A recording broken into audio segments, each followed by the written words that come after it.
Godwin John ministries வழங்கும் தினம் ஒரு சத்திய வார்த்தை. இந்த ஆடியோ நிகழ்ச்சிக்கு உங்களை அன்புடன் வரவேற்கிறோம்.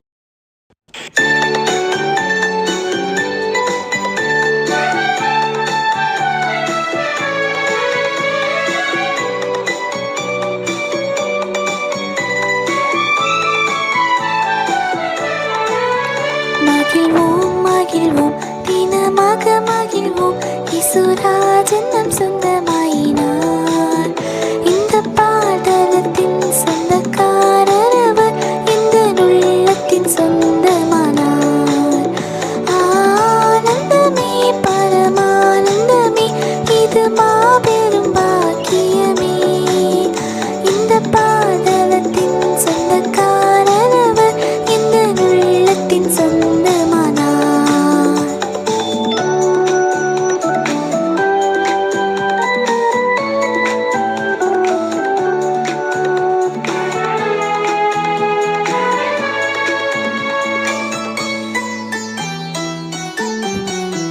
சின்னஞ்சிறு வயதில் என்னை குறித்து விட்டார், தூரம் போயினும் கண்டு கொண்டார். தமது ஜீவனை எனக்கும் அளித்து ஜீவன் பெற்றுக்கொள் என்று உரைத்தார். ஆனந்தமே பரமானந்தமே, இது மாபெரும் பாக்கியமே. இந்த பாடலத்தின் சொந்தக்காரர் அவர், இந்த உள்ளத்தின் சொந்தமானார். பிரியமானவர்களே, இயேசு கிறிஸ்துவின் திருப்பெயராலே வாழ்த்துக்கள். தினம் ஒரு சத்திய வார்த்தை. இன்றைய தலைப்பு, நாம் தான் காரணம். வேதாகமத்தின் ஆதார வார்த்தை 1 யோவான் 3:21-22. பிரியமானவர்களே, நம்முடைய இருதயம் நம்மை குற்றவாளிகள் என்று தீர்க்காதிருந்தால் நாம் தேவனிடத்தில் தைரியம் கொண்டிருந்து அவருடைய கற்பனைகளை நாம் கைக்கொண்டு அவருக்கு முன்பாக பிரியமானவர்களை செய்கிறபடியினால் நாம் வேண்டிக் கொள்கிறது எதுவோ அதை அவராலே பெற்றுக்கொள்கிறோம். தியான பகுதியாக 1 யோவான் 3ஆம் அதிகாரம் வசனங்கள் 18 முதல் 24 வரையிலும் படிப்போம். என் பிள்ளைகளே, வசனத்தினாலும் நாவினாலும் அல்ல, கிரியையினாலும் உண்மையினாலும் அன்பு கூற கடவோம். இதனாலே நாம் நம்மை சத்தியத்திற்குரியவர்கள் என்று அறிந்து நம்முடைய இருதயத்தை அவருக்கு முன்பாக நிச்சயப்படுத்திக் கொள்ளலாம். நம்முடைய இருதயமே நம்மை குற்றவாளிகளாக தீர்க்குமானால் தேவன் நம்முடைய இருதயத்திலும் பெரியவராயிருந்து சகலத்தையும் அறிந்திருக்கிறார். பிரியமானவர்களே, நம்முடைய இருதயம் நம்மை குற்றவாளிகள் என்று தீர்க்காதிருந்தால் நாம் தேவனிடத்தில் தைரியம் கொண்டிருந்து அவருடைய கற்பனைகளை நாம் கைக்கொண்டு அவருக்கு முன்பாக பிரியமானவர்களை செய்கிறபடியினால் நாம் வேண்டிக் கொள்கிறது எதுவோ அதை அவராலே பெற்றுக்கொள்கிறோம். நாம் அவருடைய குமாரனாகிய இயேசு கிறிஸ்துவின் நாமத்தின் மேல் விசுவாசமாயிருந்து அவர் நமக்கு கட்டளையிட்டபடி ஒருவரில் ஒருவர் அன்பாயிருக்க வேண்டும் என்பதே அவருடைய கற்பனையாயிருக்கிறது. அவருடைய கட்டளைகளை கைக்கொள்கிறவன் அவரில் நிலைத்திருக்கிறான், அவரும் அவனில் நிலைத்திருக்கிறார். அவர் நம்மில் நிலைத்திருக்கிறதை அவர் நமக்கு தந்தருளின ஆவியினாலே அறிந்திருக்கிறோம். ஆமேன். நாம் தான் காரணம். ஒரு பரிசுத்தவான் இவ்வாறாக எழுதியிருக்கிறார். நான் சிறுவனாக இருந்தபோது ஒருமுறை எங்கள் பக்கத்து வீட்டு பாட்டி என்னிடம் மளிகை கடையில் சில பொருட்களை வாங்கி வர சொல்லி காசு கொடுத்தார்கள். நான் ஜாமான்களை குறைத்து வாங்கிவிட்டு கொஞ்சம் காசுகளை எடுத்துக்கொண்டேன். பொருட்களை பாட்டியிடம் கொடுத்துவிட்டு நான் சற்று தூரமான ஒரு இடத்தில் விளையாடிக் கொண்டிருந்தேன். கொஞ்ச நேரத்தில் அந்த பாட்டி என்னை தேடி வருவதை கண்டேன். நான் பொருட்கள் காசு கமிஷன் அடித்ததை பாட்டி கண்டுபிடித்து விட்டார்கள் எண்ணி அங்கிருந்து நைஸாக நழுவி விட்டேன். அன்று முழுவதும் அந்த பாட்டியை காணும் போதெல்லாம் அப்படியே விலகி போய் கொண்டிருந்தேன். ஆனால் சாயங்காலம் தான் விஷயம் தெரிந்தது. பாட்டி நான் கமிஷன் அடித்ததை கண்டுபிடித்து வரவில்லை, நான் பொருட்கள் வாங்கி கொடுத்ததற்காக அவர்கள் எனக்கு கொஞ்சம் பலகாரம் தருவதற்காக தான் என்னை தேடி இருக்கிறார்கள். ஆனால் என் குற்ற மனசாட்சி நாள் முழுவதும் என்னை விலகி விலகி ஓட வைத்தது. அருமையானவர்களே, சில வேளைகளில் நம்முடைய சில செயல்கள் தேவனுக்கு பிரியமில்லாதவை என்பது நமக்கு தெரியும். ஆனாலும் நாம் பாவத்தின் இழுவைகளை மேற்கொள்ள மனமின்றி தவறுகளுக்குள் விழுந்து விடுவோம். உடனேயே தேவன் நமக்கு நன்மை செய்வதையும் ஆசீர்வதிக்க விரும்புவதையும் நிறுத்திவிட முடிவு செய்வதில்லை. ஆனால் நம்முடைய குற்ற உணர்வு, காயப்பட்ட மனசாட்சி ஆகியவை தேவனுடைய மகா இரக்கத்தை நாம் உணர விடாமல் செய்துவிடும். நாம் குற்றவாளிகளைப் போல காணப்படுவதால் தேவன் நமக்கு இனியும் நன்மை செய்வார் என்று நம்ப முடியாமல் போய்விடுகிறது. அந்த நம்பிக்கையின் குறைவு நம்முடைய ஜெபங்களையும் பாதிக்கிறது. தேவனோடுள்ள உறவுகளை பழுதுபடுத்துகிறது.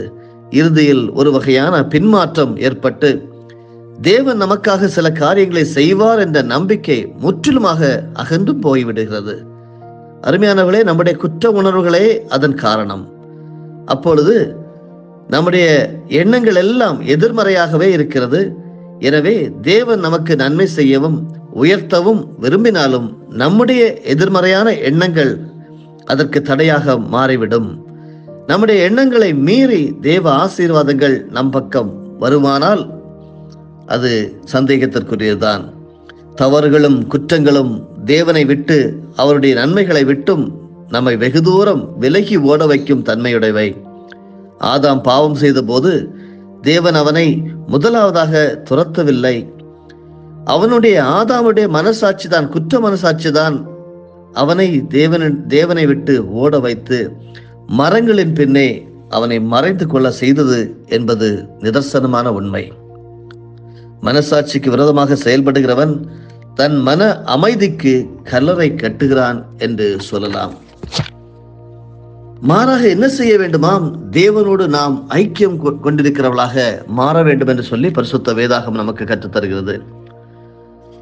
இயேசுவானவர் லூக்கா எழுதின சுவிசேஷம் 10வது அதிகாரத்திலே ஒரு சம்பவத்தை நாம் பார்க்க முடிகிறது. லூக்கா 10:42 சொல்லியிருக்கிறார், தேவையானது ஒன்றே, மரியாள் தன்னை விட்டு எடுபடாத நல்ல பங்கை தெரிந்து கொண்டாள் என்று. கேட்டுக்கொண்டிருக்கிறவர்களே, லூக்கா 10வது அதிகாரம் வசனங்கள் 38 முதல் 42 வரையிலும் படித்து பார்ப்போமா? பின்பு அவர்கள் பிரயாணமாய் போகையில் இயேசு ஒரு கிராமத்தில் பிரவேசித்தார். அங்கே மார்த்தாள் என்னும் பெயர் கொண்ட ஒரு ஸ்திரீ அவரை தன் வீட்டிலே ஏற்றுக்கொண்டாள். அவளுக்கு மரியாள் என்னப்பட்ட ஒரு சகோதரி இருந்தாள். அவள் இயேசுவின் பாதத்தருகே உட்கார்ந்து அவருடைய வசனத்தை கேட்டுக்கொண்டிருந்தாள். மார்த்தாளோ பற்பல வேலைகளை செய்வதில் மிகவும் வருத்தமடைந்து அவரிடத்தில் வந்து, ஆண்டவரே, நான் தனியே வேலை செய்யும்படி என் சகோதரி என்னை விட்டு வந்திருக்கிறதை குறித்து உமக்கு கவலை இல்லையா? எனக்கு உதவி செய்யும்படி அவளுக்கு சொல்லும் என்றாள். இயேசு அவளுக்கு பிரதியுத்தரமாக, மார்த்தாளே, மார்த்தாளே, நீ அநேக காரியங்களை குறித்து கவலைப்பட்டு கலங்குகிறாய். தேவையானது ஒன்றே, மரியாள் தன்னை விட்டு எடுபடாத நல்ல பங்கை தெரிந்து கொண்டாள் என்றார். கேட்டுக்கொண்டிருக்கின்ற அருமையான பரிசுத்தவான்களே, தேவனோடு அனுதினமும் நாம் ஐக்கியம் கொண்டிருக்க வேண்டும் என்று தேவன் விரும்புகிறார். தேவனை நாம் சரியானபடி அறிந்து கொண்டே இருக்க வேண்டும். தேவனுடைய ராஜ்யத்தோடு சம்பந்தப்பட்ட உண்மைகளை தெரிந்து கொண்டே இருக்க வேண்டும். இவைகள் தேவன் நம்மிடம் எதிர்பார்க்கும் பிரதானமான ஊழியங்களாகும். அதற்கு வேதத்தை வாசிப்பதும் அவருடைய கற்பனைகளின்படி அவரை பின்பற்றுவதும் ஜெபத்திலே தரித்திருப்பதும் அவசியமாகும். இந்த நோக்கங்களுக்காகவே இயேசு கிறிஸ்து இந்த உலகத்திற்கு வந்தார். முதலாவது நீங்கள் மாற வேண்டும். ஆனால் பல வேளையும் இந்த பிரதான அம்சங்களை பின்னால் வைத்து விடுகிறோம். அதற்கு பதிலாக நாம் என்ன செய்கிறோம் என்றால், ஊழியம் செய்கிறோம், ஆலோசனைகள் கொடுக்கிறோம், கூட்டங்களை நடத்துகிறோம், காணிக்கைகளை கொடுக்கிறோம், பிறருக்கு நன்மை செய்ய முற்படுகிறோம், சபை நிர்வாகங்களை கவனிக்கிறோம். இப்படிப்பட்ட காரியங்களை நாம் முதலிடத்தில் நம்முடைய வாழ்க்கையில வைத்து விடுகிறோம். அது ஆண்டவருடைய ஆசீர்வாதங்களை ஆண்டவர் நம்மிலே விரும்பக்கூடிய காரியங்களாக இருக்காது. பிரதானமான செய்ய வேண்டியதெல்லாம் நாம் ஆண்டவரோடு முதலாவது ஐக்கியம் கொண்டிருக்க வேண்டும். அவரை சரியாக அறிந்து கொள்ள வேண்டும். தினசரி அவரை அறிந்து கொண்டே இருக்க வேண்டும். தேவனுடைய ராஜ்யத்தோடு சம்பந்தப்பட்ட உண்மைகளை தெரிந்து கொண்டே இருக்க வேண்டும். அதற்கு வேத வாசிப்பும் ஜெபமும் மிக மிக அவசியம். இன்று நாம் வாசிக்க கேட்ட பகுதியாகிய லூக்கா 10வது அதிகாரம் 38ஆம் வசனம் முதல் 42ஆம் வசனம் வரையிலும் மிக அழகாக உங்களுக்கும் எனக்கும் கற்றுத்தருகிறது. மார்த்தாள் என்பவள் இயேசுவுக்காக கடுமையாக வேலை செய்தாள்.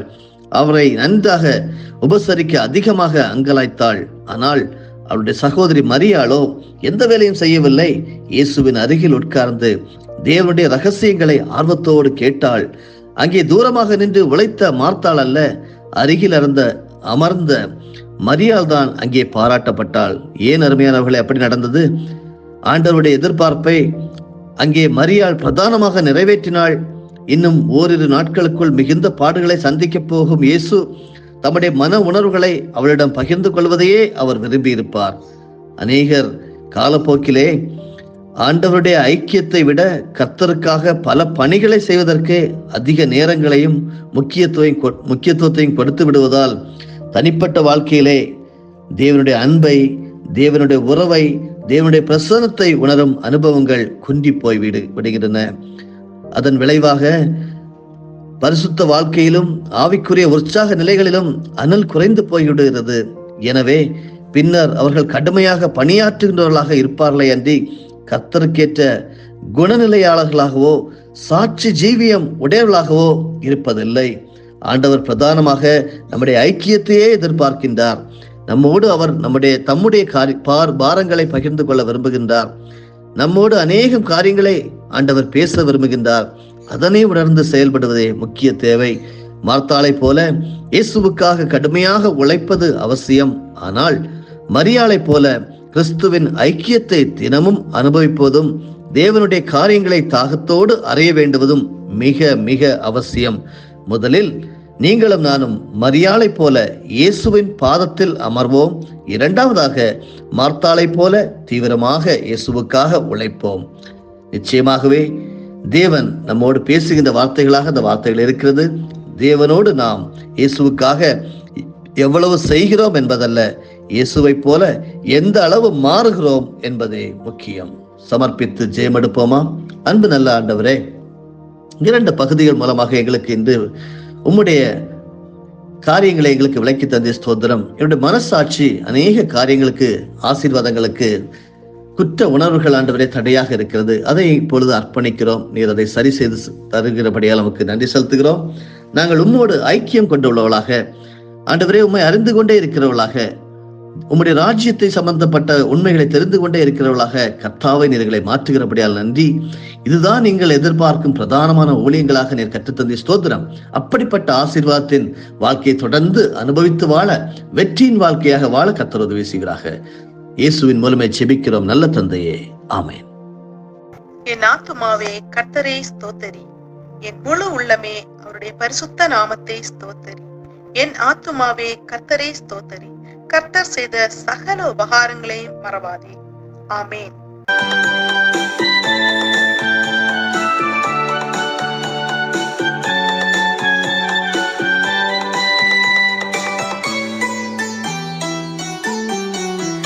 இந்த சூழ்நிலையும் அவர் அன்பினின்று என்னை பிரிக்காது காத்துக் கொள்வார். என்னை நம்பி அவர் தந்த பொறுப்பதனை அவர் வரும் வரை காத்துக் கொள்வேன். ஆனந்தமே பரமானந்தமே, இது மாபெரும் பாக்கியமே.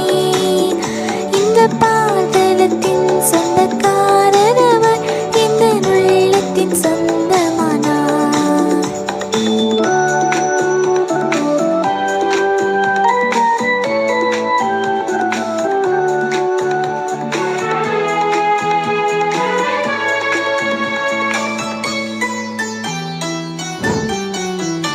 அவர் வரும் நாளிலே என்னை காணமசித்து அன்பாய் கூப்பிட்டு சேர்த்துக் கொள்வார். அவர் சமூகமதில் அங்கே அவருடனே ஆடி பாடி மகிழ்ந்திடுவேன். ஆனந்தமே பரமானந்தமே, இது மாபெரும் பாக்கியமே. இந்த பாதலத்தின் சொந்தக்காரர் அவர், இந்த உள்ளத்தின்